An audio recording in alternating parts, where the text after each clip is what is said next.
Johnson-Smith, and one of the things that I try to do on this podcast is to inspire and encourage others. And our next guest is a true inspiration. His name is Marcus Allen, and he became the first Black CEO of Big Brothers Big Sisters in its 106-year history. He's a visionary. He's a leader with over 20 years of experience in the nonprofit world. He's worked to improve the lives of disadvantaged youth and to advocate for equal opportunities for communities of color. And he's been bringing to fruition his vision to transform the lives of children facing adverse circumstances through youth mentoring, and he's been quite successful at it. Thanks so much for coming on the show. Lisa, thank you so much for having me. I am just honored and excited to just have this opportunity to talk to you about all the things we're doing at Big Brothers Big Sisters and the impact that we're having in the greater Philadelphia area. Also, it is not lost on me that I am, in my mind, talking to a legend.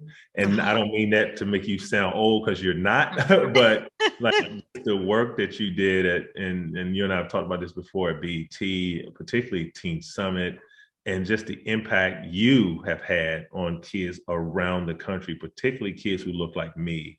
And so at a time in my life when I was young and impressionable, you were doing work that impacted me in amazingly positive ways. So thank you for your continued impact in our community. Oh, thank you, Marcus. That's so nice of you to say. Absolutely.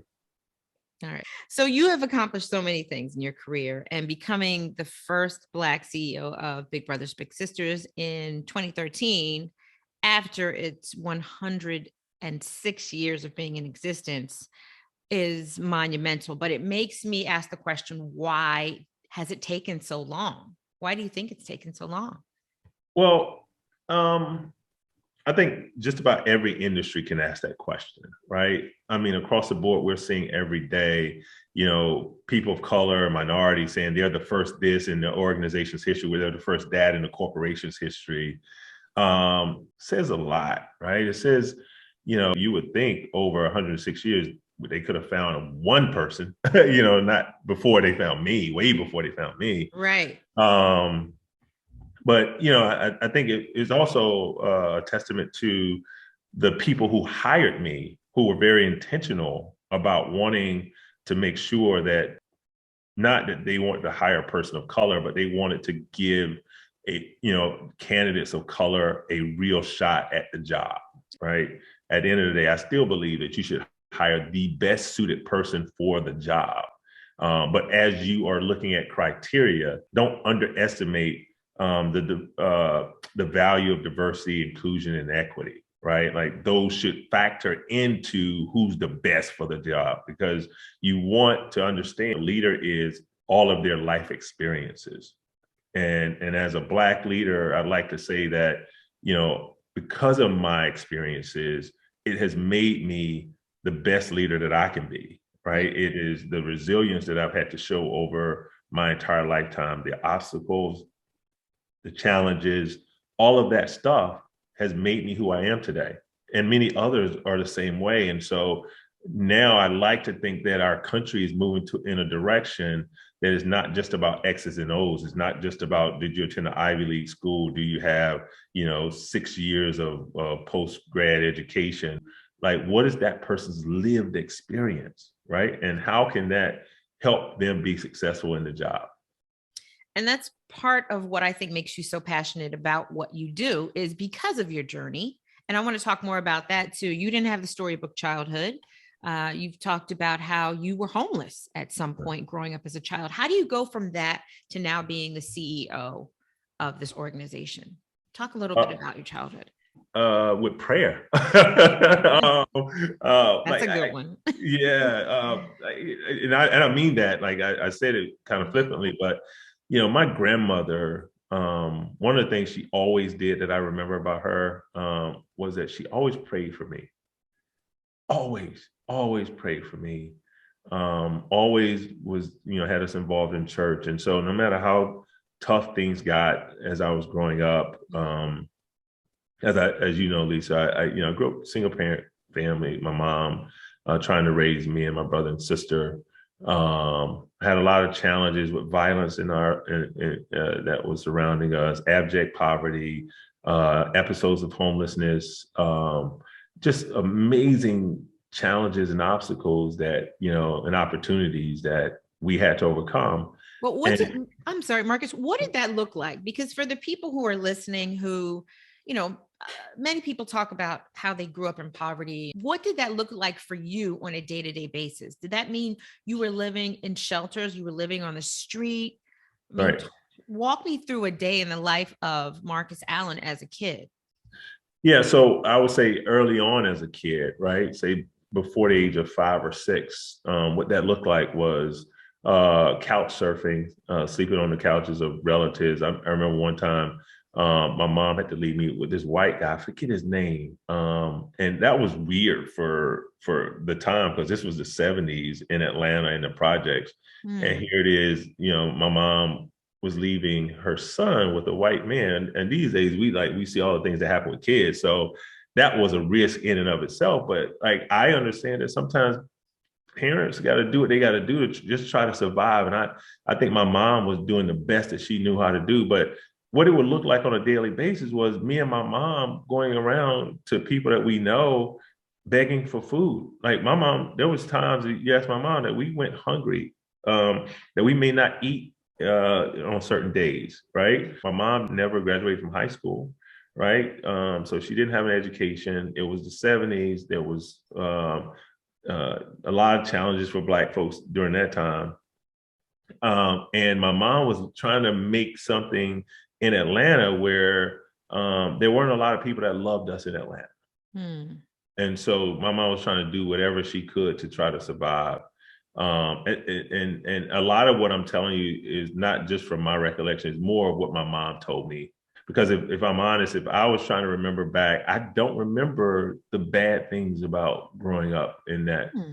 in that condition. I really don't. I don't even like. It took me to become an adult to talk about living in poverty because I didn't feel like the overbearing weight of poverty as a child, right? I just knew that, these are the circumstances. This is like, you don't know anything else, right? And so poverty was that sort of situation for me. I never knew anything else. When I explain the experience, it's hard because some people who probably never had that experience wouldn't understand that, right? They wouldn't understand that, for me, it was normal. You know, some things happen that, I questioned as a child, of course, like my uncle being killed and me seeing that was, um, that's hard. What Um, happened? um, Argument. My mom and uncles and all them, they used to party. They were young. They was in their 20s, right? So my mom had me when she was 24. So, between 24 and 29 was the toughest time in my mom's life, Mm. right? So here it is. You have a 24-year-old trying to raise a boy. Then she has another child by the age of 27, my brother, and now she got 2 kids and can't raise them, right, in the way that she wants to, can't protect them the way she wants.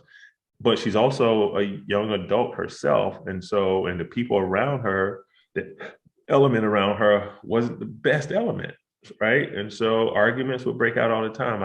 My family is a tough family, right? We don't believe in talking when it comes to disagreements, and Ah. um, just it is when you grow up in an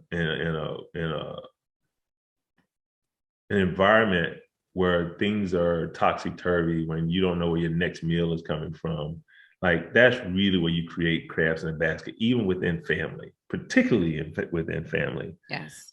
Um, and so I grew up believing that the way you get stuff is to fight. True story. My mom, I was probably 4 or 5 years old, and my mom was dating this man, and it was around Christmas time, right after Christmas, and I was outside playing with my toys that I had got for Christmas, and these bullies from in the project that lived in the project came and took all my toys, and I went home crying. I'm boohooing. Oh, mom, they took my toys. And I'm like, and I'm just crying, I'm boo-hooing, and I'm thinking my mom's gonna hug me. And she looked at me, she said, they did what? They did what? Say that again. She said, I said, they took my toys, Mom. And she said, and what'd you do? And I'm looking like, they took, it was two of them, right? She said, and what did you do? She said, here's what I'm gonna need you to do. I'm gonna need you to go back and get every one of them toys. And you're not coming back in this house until you got every one of them toys back, right? And it takes my mom to tell this story. She closed the door. I went back out. I was fighting all day. True story, fighting all day. Oh, I come back, my shirt's torn. I got a little bit of blood on me, but I got all my toys. That, Lisa, was the start of me believing that anything you want to get in life, you got to fight for it, physically fight. So I grew up in a family that's what it was. And so by the time I was 16, 17 years old, me and my boys were riding around looking for fights. And luckily, like it wasn't like today, like we didn't have guns and all that stuff. Yeah. It was just fighting. And we would go to different towns and trying to find out who the best fighters were. And I was the best fighter in our crew. And I would just be fighting, right? We would fight people. We ain't got a problem with them. You know, it's just like, yes. Oh, yo, you think he can fight? Hold on, Marcus. I'm taking my shirt off. You know? Wait, so did your uncle, did he die fighting or? No, he got shot. Yeah. Oh, wow. Yeah. Wow. Yeah. And so, and over time, what you have to realize is you have to get over how you grew up, right? Because the things that help you survive in one area of your life will destroy you in another area of your life. Your past will ruin your future. Did you have a mentor growing up? I had a number of mentors. My grandfather, I had this police officer, Willie Williams, who was someone who left. Well, before I go there, we ended up leaving Atlanta because my mom knew that we weren't going to survive, me and my brother. We just were not going to survive in where she was dragging us through, right? Yeah. Trying to make it work. And she dropped us off at a woman named Annie Denson's house, who we thought was our grandmother. Turns out that Annie Denson was one of my grandfather's wives. 3 wives. Simultaneously? 3 wives. Okay. And I just found that out last week talking to my mom. Right? Last week, Marcus. Well, I knew that she wasn't my biological mom. I learned that about 20 years ago, but I didn't know that my grandfather was married to her as well as to my biological grandmother. And Papa was a Rolling Stone. Yes, he was. Yes, he was. But he cared about his kids and his grandkids. And so prior to my mom dropping me off to Annie Denson's house, my grandfather had dropped her and her twin brother, my uncle, off to that same woman when my mom was 1 or 2 years old, right? So he was, Rolling Stone, doing all kinds of stuff he was doing. And he came to this woman and said, hey, I need you to take care of these 2 kids. Dropped them off and kept booking, right? So she raised my mom and my uncle, right? And then 17 years later, here it is that my mom is bringing me and my brother to this same woman, right? Did you know her as a grandma? You did know her as your grandmother? I saw her as my grandmother. Okay. My entire life. Like, you couldn't tell me that wasn't my real grandmother. Like, to this day, she's still my real grandmother, right? Biggest heart I ever seen. I've never seen a person who loves as hard as that woman loved. And I can understand why my grandfather said, because my mom's mom was an alcoholic. So he took my mom and uncle from that woman and took them to this woman, right? Whoa. And then when my mom didn't have her act together, he made her take us from Atlanta and drop us off to that same woman, who basically raised us for a good part of our life. And then my mom got her act together and she came back and got us and stayed in that small town. And between my grandmother and my mom, they raised me, my brother, and later on my sister. And so my mentors early on came from that small town, Thompson, Georgia, that my mom moved us to. Came from the likes of my grandfather, came from Willie Williams, the cop, who I told you he was from that small town, went off to college, came back, became a police officer. And he started working with me at the age of 10 or 11 when I wanted to play football. When I was born, I had issues with my joints and my legs, and the doctor said I needed to get a surgery done. And, my mom didn't have medical insurance. So we never got the surgery. And so the doctor told my mom I would never play sports or walk properly the rest of my life. Right. And so here it is, this mentor, Willie Williams, is telling me, Marcus, you don't have to be the fastest, the most talented, the strongest. You just have to outwork everyone. And from there, I believed him. And that's why mentors are so important at Big Brothers Big Sisters, because mentors plant seeds in their mentees' minds and hearts. And if they believe that, if they're willing to believe what those positive role models are pouring into them, then they can achieve so much. And I've seen that in my own life, where a doctor, when I was born, said I would never walk properly or play sports. And I ended up playing professional basketball. So you never let people put lids on you. And I think mentors are those who can make sure they remove those lids and help you to vision something that you've never seen before in your life. So it's amazing. Your experiences will directly impact the role that you play in running the organization that you run. Yes, absolutely. It informs me every day. It impassions me. It gives me one perspective, but that perspective in my mind is a strong perspective. And it allows me to make sure that even when we are having some of the most challenging issues with certain families, that I'm reminded that we need to try to meet this family where they are.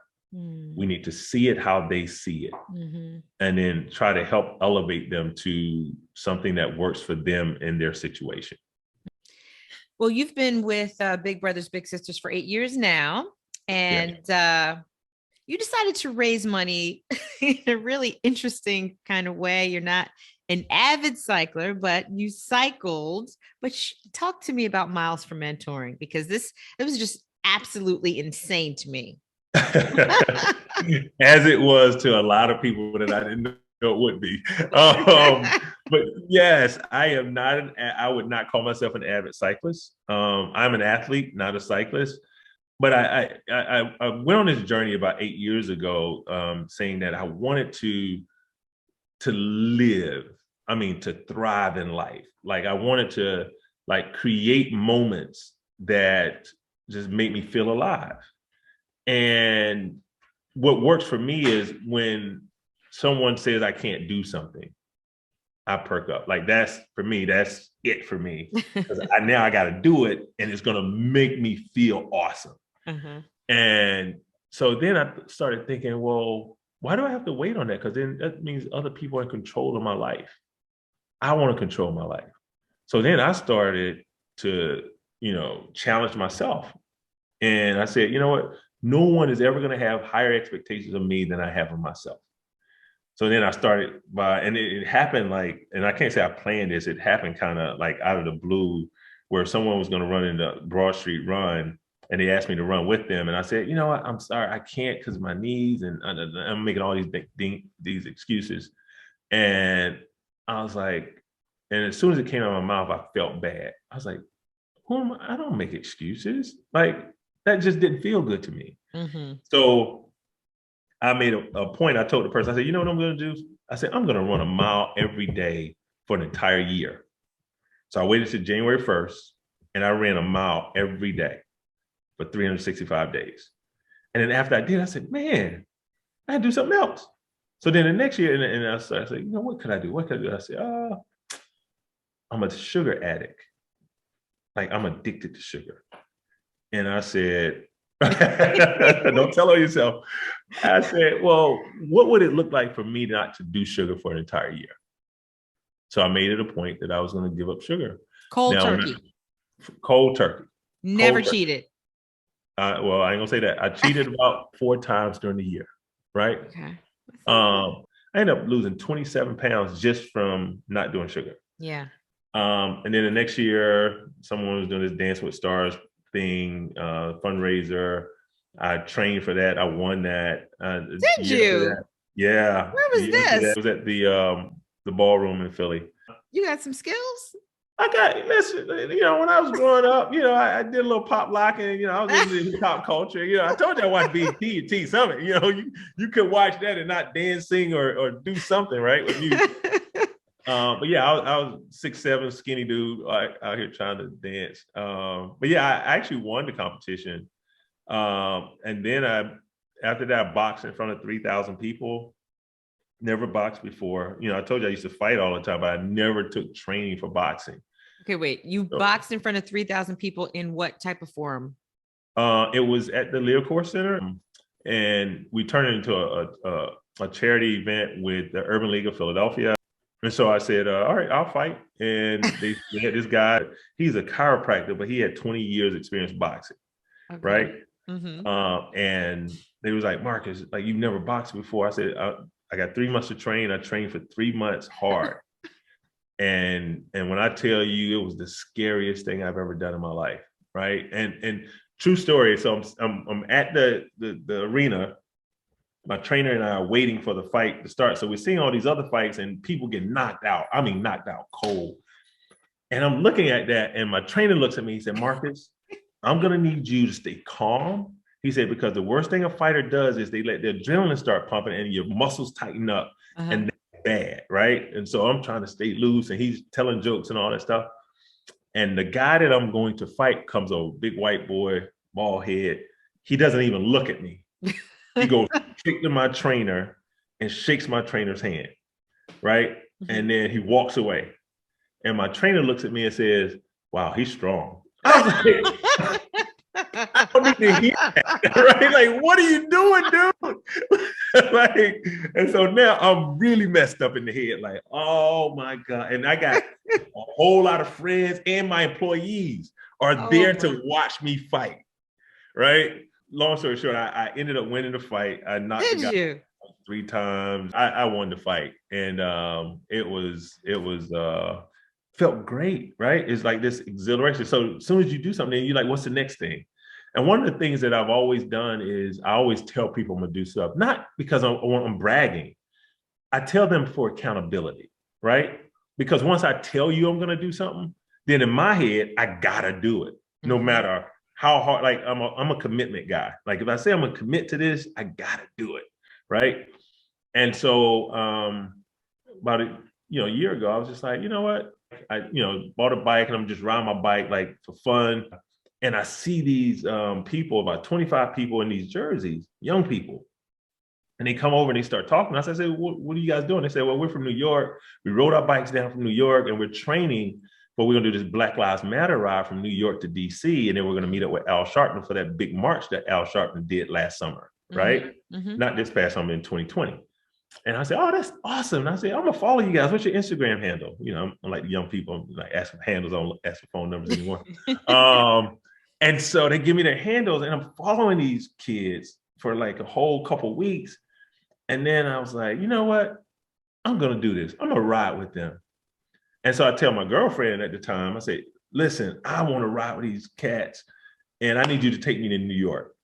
She drives me to New York on that Friday. That Saturday morning, I get up and I meet them at 5:30 that morning, those people that I met in the park. And they were surprised. I said, what the heck? And I was like, yeah, I'm doing this. And so I went on a 5-day ride where we rode 300 and something miles in 5 days, and we slept outside in tents, right?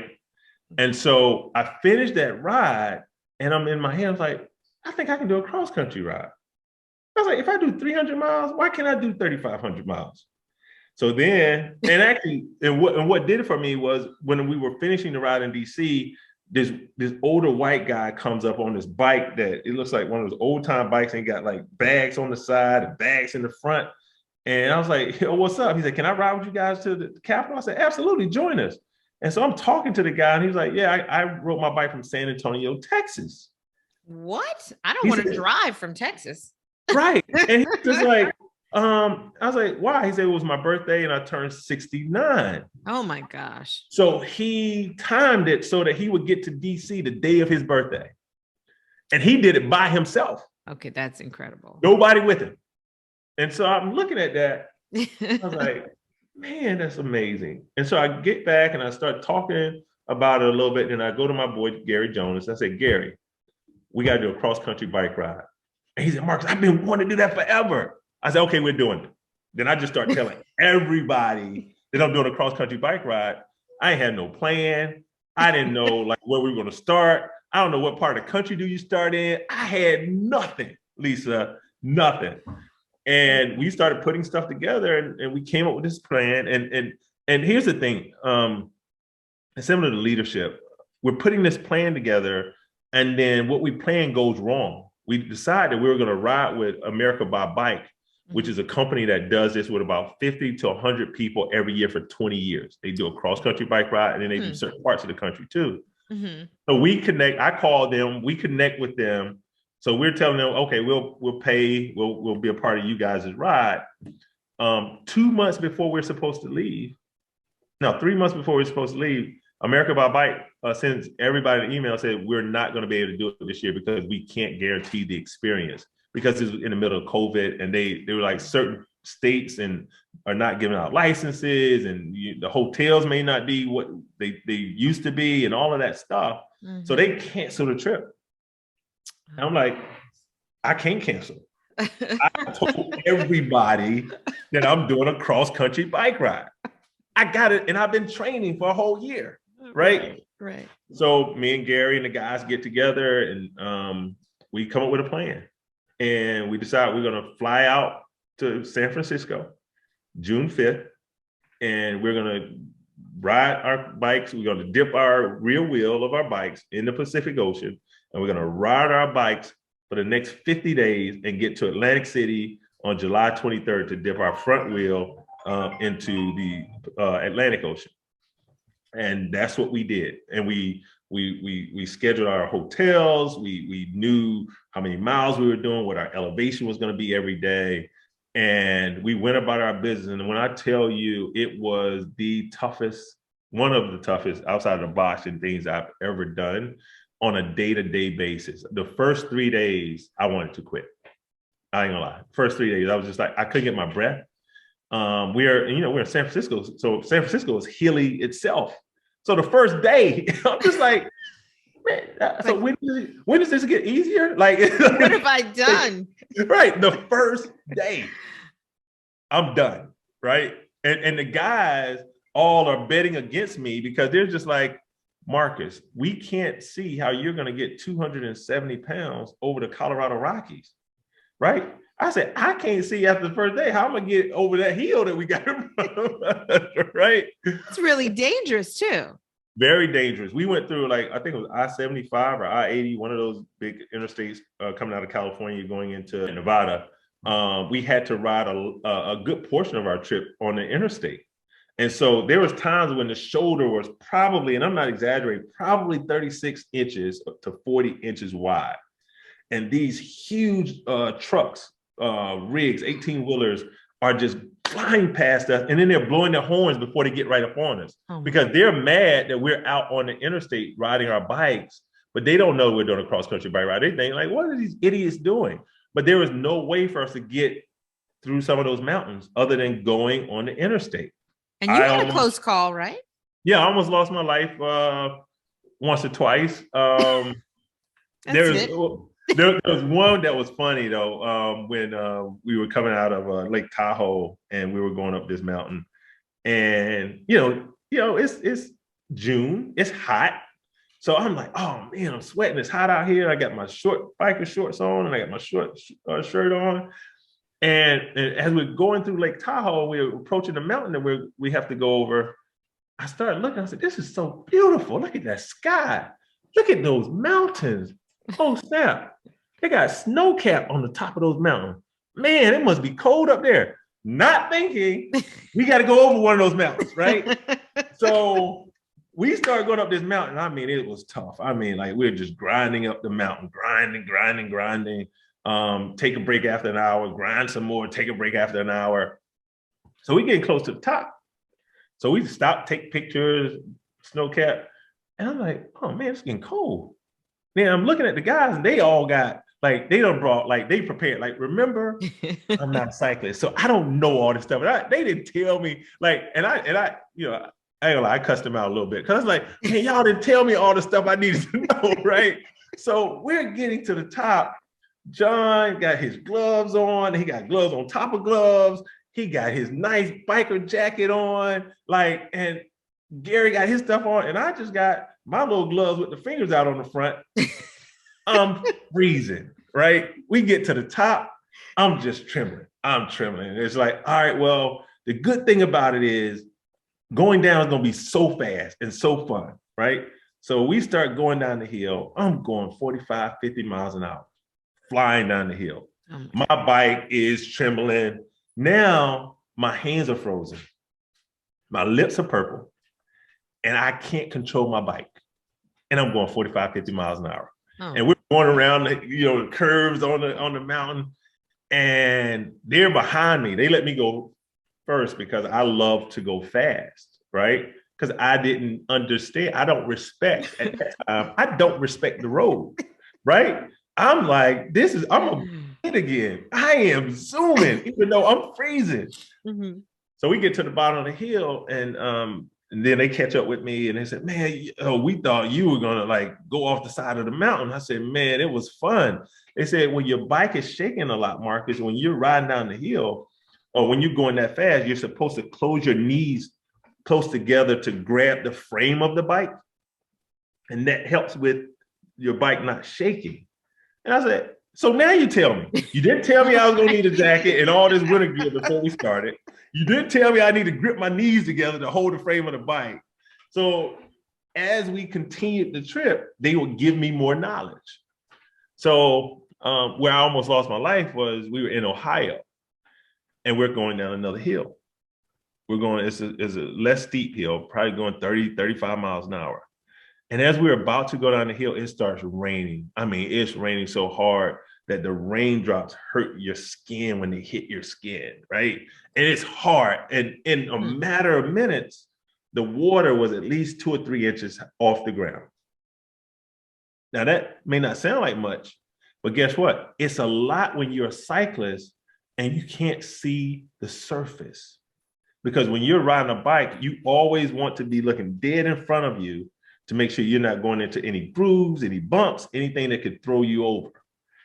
I can't see anything because the water is in my face and it's coming down and it's 3 inches deep. Oh my God. So, and we're just like, we got to get this thing done because we got to get to the hotel. It's getting dark. So we're going. And all I remember was my bike hit something. I don't know what it was. It hit something and the back tire of my bike started to go up. My guy, Gary Jonas, was behind me. And he said, "Marcus," he said, "I thought one of two things. Either Marcus is going to have to, I'm going to have to call his family. They got to, start planning his funeral, or that's going to be a costly plastic surgery incident because we were going too fast that wouldn't hurt you really bad or kill you." Right. Gosh. And he said, "Marcus, I don't know what you did, but whatever you did, like, it's amazing because you were not supposed to come out of that without the bike tumbling over." Right. And it just happened so quickly. And I felt my tire hit and I just remember doing something and my bike went back down and we kept going, but I got to tell you, it was a journey and a moment that I will never forget the rest of my life. It changed my life. I'm not over exaggerating here. It literally changed my life. You and I have talked about some of this. It changed my habits. Like, because of this, and because of I was rooming with Gary Jonas every night for 50 straight nights. We had some great conversations about leadership and more so about personal development. And in that conversation, he told me about a book called Morning Miracle by Hal Elrod. And it talks about how you can make every day a miracle, how you can make every day great. And I learned on that trip that I was not having enough silent time for me. And I'm not pouring into me other than when I exercise. And he said, you do everything that the book talks about except for the meditating part. Mm. And so, and the journaling part. And so in the book, there's this thing called Savers that Hal says that we should do every morning. I get up at 5 o'clock every morning and I do this thing called Savers: silence, affirmation, visualization, exercise, reading, and scribing. And when I tell you that has made the biggest difference in my life, one of the tangible ways I can tell you is when after the first 3 days on the bike, we were coming out of California, heading into Nevada. And I remember being on the bike and we're riding and I'm seeing these beautiful canyons and I'm seeing all this beautiful scenery. And I remember this feeling, and it was surreal, and it was peaceful, and it was quiet, and we're on the bike and we're pedaling hard, but I don't feel the exertion that I'm doing. I only feel peace. And I remember my heart rate was really low because we had the monitors on our arms to monitor our heart rates. Mm-hmm. And I realized something. For the first time in a long time, I was not experiencing anxiety. And I didn't even know that I had anxiety really until the bike trip, because I saw the difference. Remember, I said, growing up in poverty, you don't know you're in poverty because that's all you know. Right. So now here it is. I'm immersed in my own anxiety every day, right? Because I'm trying to look out for other people. I'm trying to, be a great first Black leader of this organization, right? Yeah, I'm trying to do a lot of pressure things and not paying attention to what's going on inside of my body. And so once the bike ride ended, I promised myself that I was going to have a piece of that bike ride with me every day. And that is why I do Savers every morning, because I start with me and I'm able to just push all the stuff out of me, right? Where I'm going to have whatever day I'm going to have. Some things I cannot change, but what I can change is how I approach the day and what's inside of me. And so as I have all of my gratitude stuff that I say to myself each day, when I say the affirmation, I look in the mirror and I say, Marcus, you're an awesome father. You're an awesome CEO, that you are here to serve and you do a great job of it. You go above and beyond to make sure that people are taken care of, right? And I start every day like that, right? So now when I have the challenges that I had prior to, I can honestly say I haven't felt any anxiety since I've been back from the bike ride. And I've had some challenges. When I tell you, I have had some major challenges, and at no point did I get anxious. So all we have to do is just take a 3,700 mile bike ride and we'll be good. You're there. Yeah. It's pretty easy. And we'll raise $200,000 maybe even, right? Yes, we did raise $200,000 to serve deserving kids in our area, which our goal was to raise $106,000 to represent the 106 years we had been in existence. And we raised almost double that. That's incredible, Marcus. Yeah. That is amazing. Well, that's one of your many accomplishments. If you had to really think about it, what is the biggest mistake that you've made, that you've learned from, that you've used to move forward, that you can maybe give some advice to other people who are trying to climb that executive ladder? I got so many big ones. Before I tell you, I want to just put some parameters around, or define it for me. The most successful people make the biggest mistakes, right? I just don't believe that you can be cautious and have big success, right? I think you have to take risk, and in taking risk, educated, informed risk, but in taking those risks, also accept the failure that may come along with it and use that failure to learn. So saying that, I came into this leadership thing without a whole lot of mentorship. I don't remember anyone ever talking to me, Marcus, we're going to prepare you to be a CEO, right? And then here are all the things you have to study and be a part of to be a successful CEO. Nobody like in my 15 years of being a CEO at different organizations, have ever sat me down formally or informally to train me on how to be a CEO. Yeah. So let me just put that disclaimer out there. So one of the biggest mistakes I made very early on was being too trusting of people you like. So I was at an organization where we were having some challenges, and I was like, I knew some people who I thought could help us. And so I started hiring these folks in executive level positions who had the capabilities and all of that stuff, but I didn't like take my time to really understand what all the different needs of the organization were and what were the different needs of the departments that these people would be running. Long story short, at some point I started to realize that 4 of the 5 people who are on my leadership team had to go. Matter of fact, one of my board members at the time said to me, he said, Mark, you know how they say if you're a good leader that, you know, if a house is on fire, your employees would rush into that house and save you from the fire. They said, well, this person on your team, they will push her into the fire. So I was like, wow. Whoops. And I said, Houston, we have a problem. And so I started to do my assessments of everyone, and I came back with the same information that I had to get rid of 4 out of 5 people on my leadership team. That next morning, getting up, and I'm on my way to work. I'm walking to my truck, and you know how you see in a movie, something happens and the character is so scared that they throw up.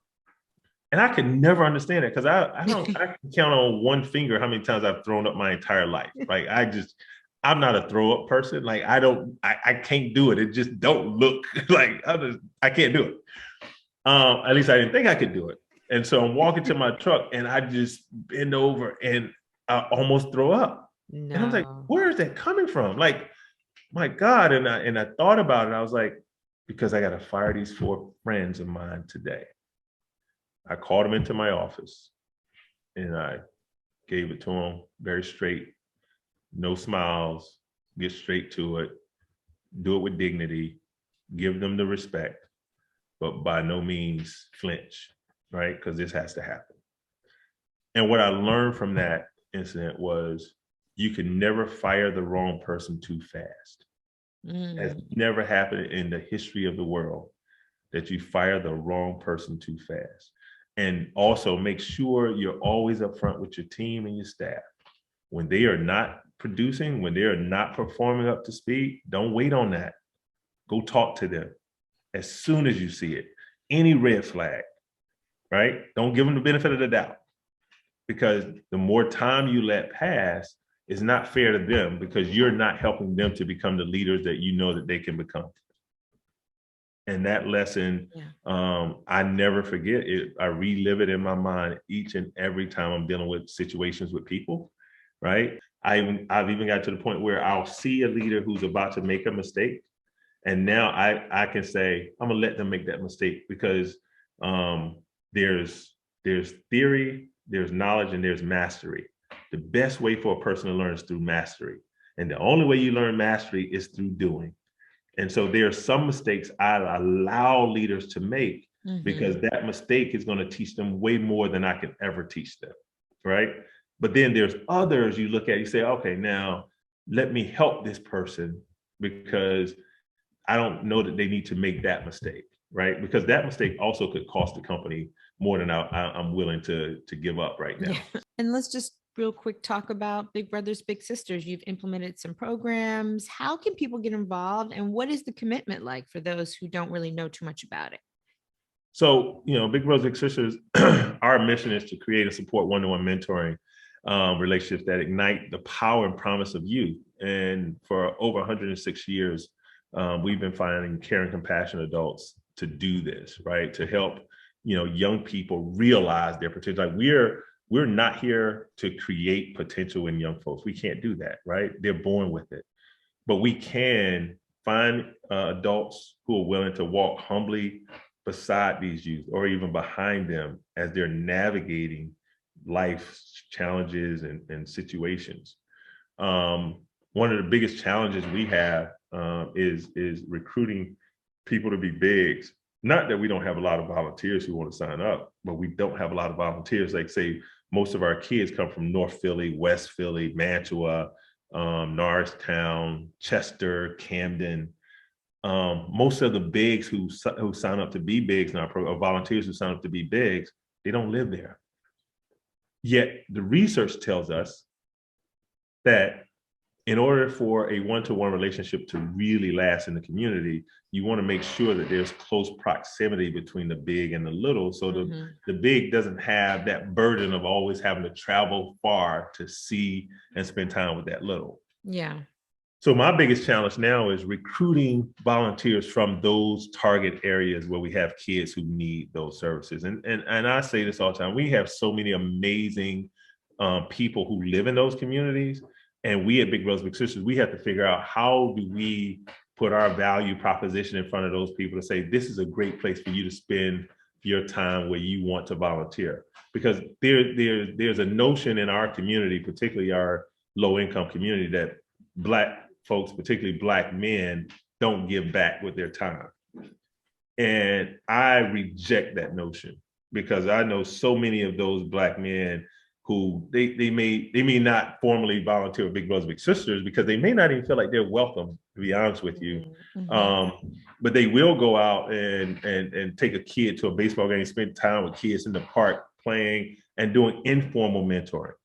Those are the volunteers that I want, right? Like, I think they can add so much value to what we do. And if they're listening, I want them to know that we are not here to judge you about where you are in life or where you've been. Our biggest concern is, can you care about a stranger, a kid that you don't know? And can you help that kid and their family by volunteering your time at least twice a month for 4 hours for 12 months? That's 48 hours in an entire year. That's 2 movies a month, right? That's taking a kid to wash your car with you one day, the next time taking a kid with you to go to the art museum, right? And you're having fun and listening to that child for 12 months straight. That's all I want, right? Those are the people that make the biggest difference in my mind in the kids and families that we serve. I have a little, his name is Nasir. I came into his life when he was 4 years ago, when he was 14 years old. He's a senior now. He just got a scholarship from LaSalle University for $100,000. Nasir has, I get a little choked up talking about him, sorry. Nasir has had to overcome some amazing challenges, him and his grandmother. He just lost his father during the pandemic about a year ago.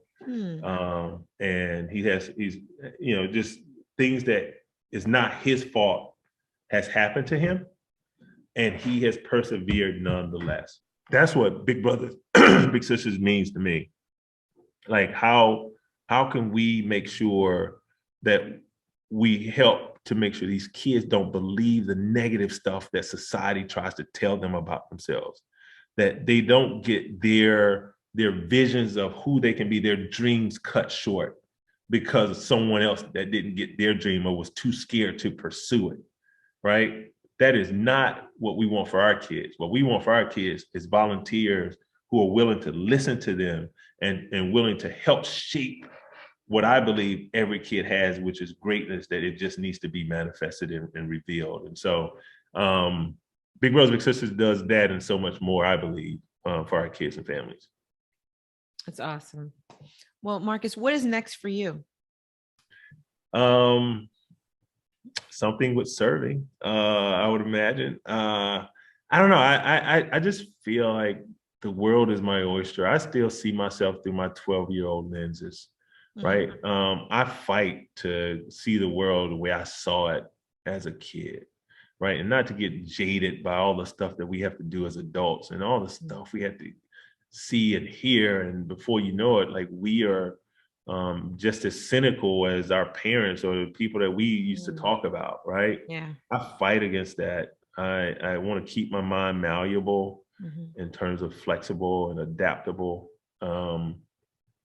I know this isn't answering your question, but I think I may have said to you once that I was a part of a meeting with one of President Obama's, when President Obama was in office, and we were working on doing some work with him, and is my brother's keeper. And he had invited me to the White House, to the West Wing. Actually, I didn't get a chance to meet with him because he was in the adjacent room meeting with someone from the Middle East, and I'm meeting with his cabinet, one of his cabinet people, Michael Johnson, and a couple other people. And one of his guys, who was the head of education, said, not Ernie Duncan, he worked for Ernie Duncan. He said, Marcus, you know, like the average person is born with genius capacity. He said, by the age of 5, only about 50% of kids have genius capacity. By the age of 18, only 10%. And by the age of from 25 to 30, only 2% of people have genius capacity. And he said, the reason for the decline is because the average person hears no 150,000 times in their lifetime. And hearing no is equivalent to making the brain atrophy. Our kids hear no way more than they hear yes. Our kids hear not today way more than they hear opportunity. Yeah. And so to answer your question, that's a long way of saying my goal in life, what I want to do next is I want to impact 1 million people through either speaking or creating moments. Very simple. I want to impact over 1 million people. And I don't know what that's going to look like yet. But that's what's in my heart and spirit. Well, I have no doubt in my mind that you're going to accomplish that goal, Marcus. And I'm just so appreciative of you taking the time out today to just enlighten, inform, and encourage and inspire. You are truly an inspiration, and I'm just really happy to know you. And thank you again for just being a part of this. Well, thank you for, Lisa, thank you for having me. Like, this is always therapeutic and reaffirming for me to have like real authentic conversations with people like yourself, who I respect, who's smart, and who get a chance to just talk to some of the most influential people in the world. So this has been an honor and a pleasure for me. Thank you so much. You're welcome. Thank you, Marcus. Yeah. All right. And we're recording this time, right? We are recording. That was one of my lessons. Look. That. I see. I pressed record twice. Okay, now I'm going to stop recording.